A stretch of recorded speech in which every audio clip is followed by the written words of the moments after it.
মা বাবা যদি কষ্ট পায় তোমার জীবনটা ভালো কাটবে না। আল্লাহর হাবিব বলেন হুমা জান্নাতুকা ওয়া নারুকা, মা বাবার পায়ের নিচে জান্নাত, মা বাবার পায়ের নিচে জাহান্নাম। যে ব্যক্তি মা বাবাকে খুশি করলো ওই ব্যক্তি আল্লাহকে খুশি করে ফেললো। যে ব্যক্তি মা বাবারে বেজার করলো সে আল্লাহকে বেজার করলো। এরে যুবক সাবধান, রক্ত গরম আছে, মা বাবার সাথে বেয়াদবি করিও না। স্ত্রীর প্রেমে পাগল হয়ে মা বাবার সাথে খারাপ ব্যবহার করিও না। এই বাংলার জমিনে অসংখ্য যুবক আছে মা বাবার সাথে বেয়াদবি কইরা এখন রাস্তায় রাস্তায় পাগল হয়ে ল্যাংটা হয়ে ঘুরে, আছে না নাই? চাঁদপুরে বয়ানে গেলাম, ইংরেজিতে কথা বলতে পারে, ইংরেজিতে লিখতেও পারে, সুন্দর সুদর্শন যুবক, বসে বসে কান্দে আবার হাসে, তার মানে ফুল পাগল। এলাকার মানুষ বলে হুজুর এই যুবকের চরিত্র অবস্থা খুব ভয়াবহ এক সময় ছিল। ৮০,০০০ টাকা ৯০,০০০ টাকা কোম্পানিতে বেতনে চাকরি করত, কিন্তু কপাল খারাপ, সুন্দরী রূপসী একটা মেয়েকে বিবাহ করার পরে মাকে আর দেখতে পারে না। একদিন রাগ করে মায়ের মাথায় রড দিয়ে বাড়ি মারছে।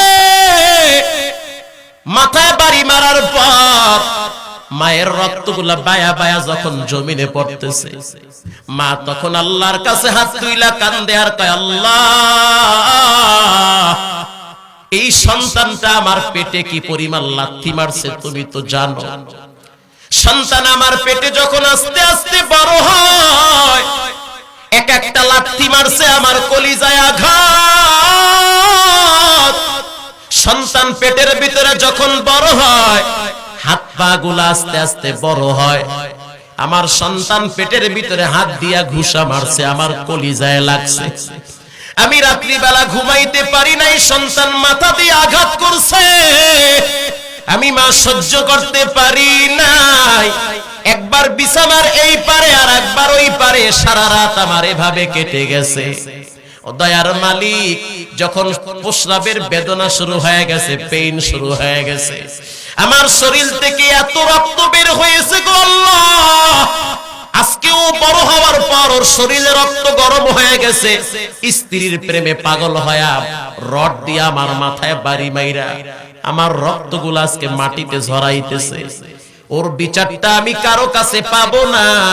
আমি জানি দুনিয়ার সব দরওয়াজা বন্ধ থাকলেও কার দরওয়াজা খোলা থাকে। এজন্য সাবধান, মা বাবার সাথে বেয়াদবি করিও না। আল্লাহ পাক বলেন আমার গোলামির পরেই হলো মা বাবার খেদমত। কার খেদমত?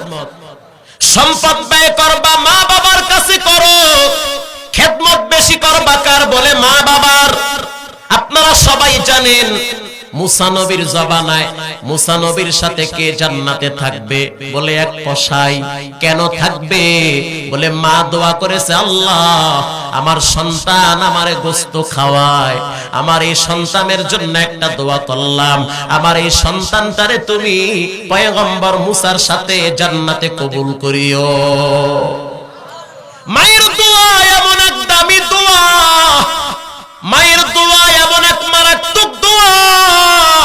মায়ের দোয়ার কারণে গরিবের সন্তানকে আল্লাহ সম্মানের চেহারে বসায়। আল্লাহর হাবিব বলেন আল জান্নাতু তাহতা কুদামিল উম্মাহাত, মায়ের পায়ের নিচে জান্নাত। কে বলেছে? বিশ্ব নবী বসে আছে। এরা যুবক সাবধান, অনেক যুবক আছে অনেক বড় শিক্ষিত, শিক্ষিত হওয়ার পর ঢাকা শহরে ফ্ল্যাট ভাড়া নিয়ে বউ নিয়ে থাকে, অথচ মা বাবা গ্রামে কষ্ট পায়, খবরও নেয় না। আছে না নাই? এমনটা করিও না রে ভাই। সম্মান যদি পেতে চাও, সম্পদের মালিক যদি হতে চাও, মা বাবার খেদমত বেশি বেশি করো। মা বাবার খেদমত যারাই করেছে ওদেরকে সম্মানের উচ্চ মাকাম দান করেছেন কে? মায়ের কত সম্মান আল্লাহর নবী দিয়েছে। কষ্ট হইতেছে। আল্লাহর নবী বসে আছে, সাহাবায়ে কেরামদেরকে নিয়ে পরামর্শ হয়। এমন তো অবস্থায় এক বৃদ্ধা মহিলা আল্লাহর নবীর দিকে এগিয়ে আসতেছে।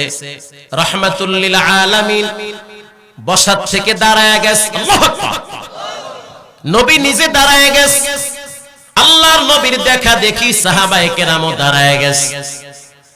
মহিলা এবার আসলো, আল্লাহর নবীর চাদর মোবারকটা বিছায়া দিয়েছে, এখানে আপনি বসেন। এবার বৃদ্ধা মহিলা ওখানে বসলো। আল্লাহর নবী বাচ্চার মতো পাশে বসে আছে, বাচ্চাদের মতো পাশে বসে আছে। মহিলা কি যেন বলল, নবী শুনলো, বাচ্চাদের মতো মাথা লড়ায়া লড়ায়া শুনতেছে। এবার মহিলা দাঁড়ায় গেছে, বিশ্ব নবী দাঁড়ায় গেছে। মহিলা হাঁটতেছে, বিশ্ব নবী পিছনে পিছনে হাঁটতেছে। অনেক দূরে যাওয়ার পর আল্লাহর হাবিব আবার যখন চলে আসলো, সাহাবায়ে কেরাম প্রশ্ন করে, ইয়া নবী আল্লাহ, কিছুই বুঝলাম না, বিশ্ব নবীর চাদর মোবারক কোন মহিলার জন্য বিছায়া দেওয়া হয়েছে? বিশ্ব নবীর চাদর মোবারক কার জন্য বিছায়া দেওয়া হয়েছে? আল্লাহর হাবিব বলে, এই মহিলা হলো আমার দুধমা হালিমাতুস সাদিয়া। আল্লাহু আকবার। এই মহিলা আমার দুধমা হালিমাতুস সাদিয়া, তায়েফে বসবাস করে। ওখান থেকে আমাকে দেখার জন্য মাঝে মাঝে আসে। আমি তার সম্মানার্থে আমার চাদর মোবারকটা বিছায়া দিয়েছি। ওরে এতিমের দল, এখন আর তোমাকে কেউ বলবে না, ও বাজান তোর চেহারা তো শুকায় গেছে। এখন আর কেউ বলবে না, বাজান তুই বুঝি খানা খাও নাই। এখন আর কেউ বলবে না, বাজান তোর মনটা কেন বেজার, তুই আমার মায়ের পাশে একটু বস, কথা বলবো। ঘরে গিয়া দেখবেন মা নাই, মায়ের খালি বিছানা পড়ে আছে, আছে না নাই? ঘরে গিয়া দেখবেন মা নাই, মায়ের বিছানা পড়ে আছে। আব্বা নাই, আব্বার জামা ঝুলতেছে। আল্লাহর হাবিব বলেন, মাঝে মাঝে মা বাবার কবরের পাশে দাঁড়ায়া দোয়া কইরো। কি লাভ? সন্তান যদি দোয়া করে নির্ভেজাল ভাবে, সেই দোয়াটা কবুল করেন কে? এই গত কোরবানির ঈদের নামাজ পড়াইতে মানিকগঞ্জে গেলাম। ফজরের নামাজের সময় যখন মসজিদে গেলাম নামাজে, এই কোরবানির কথা। নামাজ শেষ হওয়ার পরে যখন ঈদের নামাজের জন্য রওনা হব, এর আগ মুহূর্তে মসজিদে কোনায় অনেকে বসে বসে তাসবিহ পড়ে, জিকির করে, কোরআন তেলাওয়াত করে। তো ইমাম সাহেব নামাজ শেষ করার পর তিনি তার কামরায় চলে গেল। বসে আছি, মুয়াজ্জিম পাশে বসে আছে। বাম পাশে দেখতেছি দুইটা ছোট বাচ্চা বসে বসে কাঁদতেছে। কিছুই বুঝলাম না কেন কান্দে। লম্বা টাইম কান্নাকাটি করার পর দেখতেছি ওদের চোখের পানিতে জামা ভিজতেছে। অবাক হয়ে গেলাম, কেন কান্দে, কোন দুঃখে কান্দে। আস্তে করে হাতটা মাথায় দিয়া বললাম, কিরে বাবা, এখানে কেন কান্দো, বাড়ি কি যাও নাই? ছোট মানুষ বলে, হুজুর আমাদের বাড়ি আছে কিন্তু মা নাই, ঘর আছে কিন্তু ঘরের খাবি চোখে পড়ে আছে, ঘরের মা যেখানে থাকতো সেখানে নাই, কোথায় গেল? বলে কবরে চলে গেছে। আজকে মায়ের কথা মনে পড়লো, কোরবানির দিন, কত খুশির দিন। মায়ের কথা মনে পড়লো, কলিজায় মানাইতে পারি না। এই ঈদের দিন কত ছাত্ররা বাড়ি গেছে, আমরা দুইজনে যাইতে পারি নাই। ওরও মা নাই, আমারও মা বেঁচে নাই। আমি ওরে বললাম, তোর নাম কি? বলে আমার নাম জুনায়েদ। এরে জুনায়েদ, তোর নামটা তো অনেক সুন্দর, এই নামটা তোর কে রাখছে? দেখলাম ওর চেহারাটা আরো নত হয়ে গেছে, আরো জোরে কান্না শুরু করেছে বাচ্চাদের মতো। আমি বললাম, তোরা তো ছোট মানুষ, কেন কান্দো? বলে, হুজুর ওর তো মা নাই, আমার মাও নাই, আব্বাও বেঁচে নাই। আজকে যদি আমার আব্বা থাকতো, আমার জন্য একটা দামি জামা বানায়া দিত। আজকে যদি আমার মা থাকতো, আমার জন্য হয়তো একটা জামা বানায়া দিত। আমার যদি আব্বা থাকতো, গরিব হইল তো রক্ত বিক্রি করেও সন্তানের পোশাক বানায়া দেয়, এমন ঘটনাও আছে। কারণ বাবাই নিজে ঈদের দিন পুরান জামা পইরা ঈদগাহে যায়, অথচ সন্তানের দামি জামা পরায়া দেয়। বাবাই বাজারে গিয়া টমেটো কিনা সন্তানের মুখে দিয়া বলে, টাকা নাই, যদি টাকা থাকতো তাহলে তোর জন্য কমলা কিনে খাওয়াইতাম। টাকা না থাকার কারণে অল্প টাকা দিয়া টমেটো কিনা তোরে খাওয়াইতেছি, এটাই আপেল কমলা মনে করবি। এজন্য সাবধান, ওই মা বাবার সাথে বেয়াদবি করতে আল্লাহ নিষেধ করেছেন।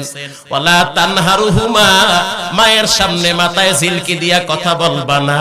ওয়া কুল্লাহুমা কাওলান কারীমা, আয় কাওলান লাতীফা, আয় কাওলান জামিলা। মা বাবার সাথে নরম নরম ব্যবহার করবা, মা বাবার সাথে ভালো ব্যবহার করবা। এই যে সামনে রমজানের ঈদ আসতেছে, রমজানের ঈদের নামাজের পরে দেখবেন অনেক যুবকরা বাবার কবরের সামনে কান্দে, যায় নামাজ নিয়ে দাঁড়ায় দাঁড়ায় কান্দে, আছে না নাই? এজন্য সাবধান, আল্লাহর ওয়ার্ডার, আল্লাহর গোলামির পরেই হবে মা বাবার খেদমত। আলকামা রাদিয়াল্লাহু তাআলা আনহু এত বড় একজন সাহাবী, জিহ্বা আটকে গেছে, কালেমা বের হয় না। আল্লাহর হাবিব বলল, ওরে আলকামার মা, আলকামারে লাকড়ি দিয়ে আগুন ধরে দেওয়া হবে। আলকামার মা বলল, আসলে কি আগুন দিয়া জ্বালায়া দিবেন? বলে হ্যাঁ, কারণ তোমার সাথে বেয়াদবি করলে জাহান্নামের আগুনে ওকে পুড়তে হবে। আমি রাসূল ওরে দুনিয়াতে পুইরা ফেলামু। মা দোয়া করলো, আল্লাহ আপনি সাক্ষী, আপনার রাসূলও সাক্ষী, আমি আলকামারে ক্ষমা করে দিলাম। আল্লাহর হাবিব বলেন, বিলাল খবর নিয়ে দেখ কি অবস্থা। আল্লাহু আকবার। হযরত বিলাল দৌড়ায়া ঘরে যখন পা রাখলেন, শুনতেছে আলকামার জিহ্বায় কণ্ঠে, আলকামার জিহ্বায় কণ্ঠে কালেমার আওয়াজ জোরে আসতেছে। এজন্য যুবকরা আজ থেকে ওয়াদা করে নাও, জীবনে মা বাবার সাথে বেয়াদবি করবা না, উস্তাদের সাথে জীবনে বেয়াদবি করবা না, জীবনে কোনদিন ময় মুরব্বিদের সাথে বেয়াদবি করবা না। 5 ওয়াক্ত নামাজ পড়ো, সময় মতো আল্লাহর গোলামিটার হাজিরা দিও। দুনিয়া কিছুই না, এমন একটা রাত নাই দিন নাই যেই রাতে দিনে মানুষ কবরে যায় না, এমন একটা রাত নাই দিন নাই যেই রাতে দিনে মানুষের জানাজা হয় না। হয়তো অমুক এলাকায় জানাজা হয় তুমি জানো না, হয়তো নদীর ওই পারে জানাজা হয় তুমি জানো না। এমন একটা সময় আসবে তোমার জানাজা পড়ার জন্য মানুষ দাঁড়ায় থাকবে। অতএব আজ থেকে ওয়াদা করে নাও, জীবনে কোনোদিন নামাজ ছাড়বা না, বেপরদায় চলবা না, হারাম খাবা না, মা বাবার সাথে ভালো ব্যবহার করবা, উস্তাদের সাথে ভালো ব্যবহার করবা। দিলটা যদি ভালো হয়, তওবার ন্যায়তে দুটো হাত আল্লাহকে দেখায়া দাও। নারায়ে তাকবীর, হাত সোজা করেন, নারায়ে তাকবীর। আয় আল্লাহ হাতগুলা কবুল করে নেন। জীবনে একবার বাইতুল্লাহ যাওয়ার তৌফিক দেন। আয় আল্লাহ, নদীর পারের মানুষ জানি না জীবনে বাইতুল্লাহ যেতে পারে কিনা। আয় আল্লাহ, দয়া মায়া করে জীবনে একবার রাসূলের রওজার সামনে দাঁড়াবার তৌফিক দেন। আমল সে বনতি है ये जन्नत भी जहन्नम, ये खाके फितरत में न नारी है न नूरी, ये खाके फितरत में न नारी है न नूरी। আল্লাহ আপনি আমাদের সকলকে মা বাবার সাথে ভালো ব্যবহার করার তৌফিক দান করেন। মুখ খুলে বলেন আমিন। করবেন তো ইনশাআল্লাহ। এ পাবলিক দোয়া করে যাও, দোয়া থইয়া যাইও না। এতক্ষণ বয়ানে কি বুঝলেন? ইবাদত গোলামি হবে কার? না পীরের? না পীরের পাও চুমা খাবেন, কুসকুস করবেন? গোলামি হবে কার? মাশাআল্লাহ। কার? সন্তান চাইতে হবে কার কাছে? না পীরের দরে, বাবা সন্তান তো আমার পোলা লাগবে, এরকম না, সন্তান চাইতে হবে কার কাছে? মাশাআল্লাহ। আল্লাহ আপনি আমাদের সকলকে নেককার সন্তানের ব্যবস্থা করেন। আর যারা বিয়ে করে নাই হেরাও করবে সন্তান, বিয়ে কইরে এখন ভালো সন্তানের ব্যবস্থা করেন। আমিন। আর মুরব্বিরা চিন্তা করে কি ঘর আর একটা ঘরে গেলাম মনে বসে। আল্লাহ যা দেশে শুকরিয়া আদায় করো, আল্লাহ পাক এর ভিতরে বরকত দিবে। আমিন। আল্লাহ তাআলা আমাদের সকলকে আল্লাহর ইবাদত এবং মা বাবার খেদমত, দুইটা কথা এর ভিতরে সবকিছু রয়েছে। এক নম্বরে কার ইবাদত? আল্লাহর ইবাদতের ভিতরে প্রথম সবচেয়ে বড় হুকুম কি? মাশাআল্লাহ। কি? নামাজ তো কইবে পারেন না, কয় নো মাস, নো মাস, কয় নো মাস টমাস চলবে না। কি? নামাজ, সালাত, নামাজ পড়ব তো ইনশাআল্লাহ। আল্লাহ কবুল করুক। শেষ কথা, দুইটা আমল আজকে থেকে আমরা ইনশাআল্লাহ চালু করব। তিনটা আমল, তিনটা আমল যদি একটা লোক যদি করে তাও তো আমার তো সওয়াব হইবে না ইনশাআল্লাহ। করব তিনটা আমল, জীবনের মোড় ঘুরে যাবে। করব তো ইনশাআল্লাহ। কয়টা আমল? তিনটা আমল। এক নম্বরে সালাম দিবেন। নামাজ তো আছে, এক নম্বরে সালাম দিব। কি দিব? আসসালামু আলাইকুম। এই সালাম আসসালামু আসসালামু দেব তো ইনশাআল্লাহ। শুদ্ধ করে সালামটা দিন। মুসলমানের পোলা সালাম পারে না, মাইক লইয়া খাড়ায়া কয় আসসালামু আলাইকুম, বিসমিল্লাহির রহমানির রহিম, আউযু বিল্লাহি শাইতানির রাজিম। আরে আল্লাহ, একই কইলে তুমি এদি ঠিক না বেটি? এটি ঠিক কথা, এটি পরিবর্তন করেন। এই জন্যই তো বয়ান। ইনশাআল্লাহ আমরা সালাম শুদ্ধ করে দিব। আর যে কোনো ভালো কাজ আমরা ডান দিকে করব। যেমন জামা পরবেন, একটা শার্ট পরবেন, কোন দিকে হাত দেবেন? কোনটা আগে? কোনটা আগে দেবেন তো ইনশাআল্লাহ। পায়জামা পরবেন, কোন পা আগে? মসজিদে যাইবেন, কোন পা আগে? বাথরুমে যাবেন, কোন পা আগে? না ডাইন পা? বাও পা। বের হবেন, ডাইন পা। এরপরে আপনি ভাত খাবেন, কোন হাত? কমলা খাবেন, কোন হাত? আরো জোরে। গরুর দুধ খাবেন, কোন হাত? আপেল খাবেন, কোন হাত? বিড়ি খাবেন, কোন হাত? মাশাআল্লাহ, চালায়া দাও।